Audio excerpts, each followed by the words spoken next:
গণঅভ্যুত্থানের মধ্য দিয়ে আসা, যেটা হলো মানুষের জন্য আসা, কতিপয় লোকের জন্য নয়, সারা দেশের মানুষের জন্য আসা আমাদের আকাঙ্ক্ষার প্রতীক।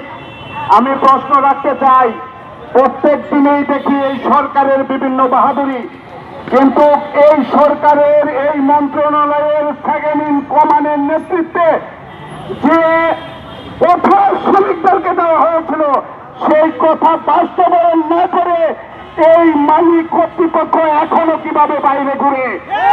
আমার প্রশ্ন হলো, এই কারখানা পরিচালনা বা বেতন দেওয়ার যাদের সাথে দায়িত্ব, এই সরকারের কথা না শুনে তারা এখনো কিভাবে বাইরে ঘোরাফেরা করে? এইটা হলো সরকারের কাছে আমার প্রশ্ন। আমরা কি ধরে নিব মালিক এবং সরকার বাই বাই?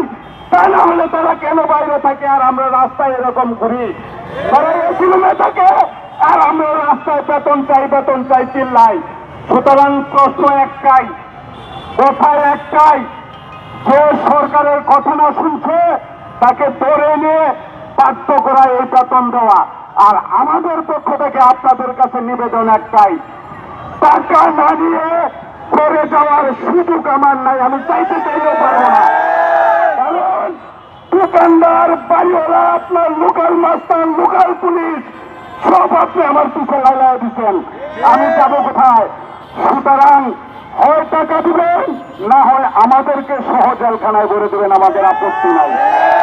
অন্তত পক্ষে 2 বেলা 2টা রুটি তো খেতে পারবো, এইখানে তারও ব্যবস্থা নাই। সেই জন্য সরকার বাহাদুরিয়ে বলবো, এত বাহাদুরি করতেছেন, এই বাহাদুরিটা করে দেখেন, আমাদের বেতনটা আদায় করে দেওয়া, এইটাই হলো আমাদের নিবেদন। আর একটা কথা বলে আমি শেষ করব, আমাদের সংগঠন এই TNZ এর আন্দোলনের সাথে আছে। TNZ এর শ্রমিকরা আন্দোলন পরিচালনা করতেছে, তারা যে সিদ্ধান্ত নেবে প্রত্যেকটা জায়গায় বাস্তবায়নের জন্য আমাদের কর্মীরা হাজির থাকবে। এইটুক আশ্বস্ত করেই আমি আমার কথা শেষ করছি।